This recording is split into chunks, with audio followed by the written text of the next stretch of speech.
Kasus PIK 2 dibangun hanya untuk kepentingan sebagian masyarakat? Apa iya? Perkenalkan, nama saya Nurul Aulia, saya merupakan mahasiswa dari Universitas Padjadjaran. Pada video kali ini saya akan menganalisis, mengkaji salah satu fenomena pembangunan yang sedang marak diperbincangkan, yaitu Pantai Indah Kapuk.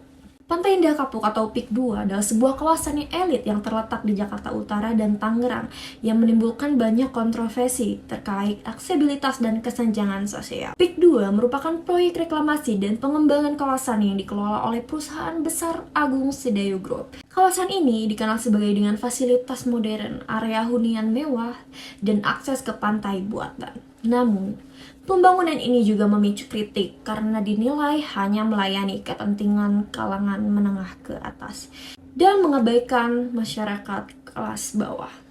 Sejak awal, perencanaan proyek ini memunculkan pertanyaan tentang keberpihakan pemerintah terhadap pembangunan inklusif.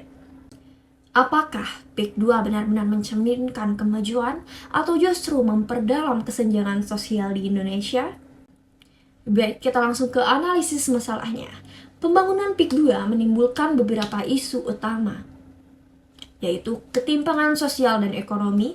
Kawasan ini dirancang untuk masyarakat dengan kemampuan ekonomi yang tinggi, seperti harga properti yang fantastis, membuat tidak terjangkaunya bagi sebagian masyarakat kecil, sehingga hanya dinikmati oleh kelompok tertentu. Selanjutnya, PIK 2 ini memiliki akses publik yang terbatas. Meskipun pantai buatan, akses ke fasilitas umum di PIK 2 sangatlah terbatas dan seringkali membutuhkan biaya tambahan, sehingga proyek reklamasi ini juga memunculkan isu lingkungan seperti kerusakan ekosistem pesisir dan ancaman banjir akibat perubahan struktur alam. Selanjutnya, relokasi dan marginalisasi masyarakat lokal. Sebelum pembangunan, beberapa warga yang tinggal di daerah tersebut harus rela direlokasi, seringkali tanpa kompensasi yang memadai. Selanjutnya, analisis ini akan menggunakan pandangan teoritis. Dalam perspektif teori pembangunan, kasus PIK 2 ini mencerminkan praktik pembangunan yang cenderung eksklusif dan berorientasi pada kapitalisme. Seorang sosiolog menyebut fenomena ini sebagai reproduksi ketidaksetaraan sosial, di mana sumber daya ekonomi dan simbiolik hanya terkonsentrasi di kalangan elit. Pada kesimpulannya, pembangunan kawasan PIK 2 ini menggarisbawahi tantangan besar dalam menciptakan ruang kota yang inklusif dan adil.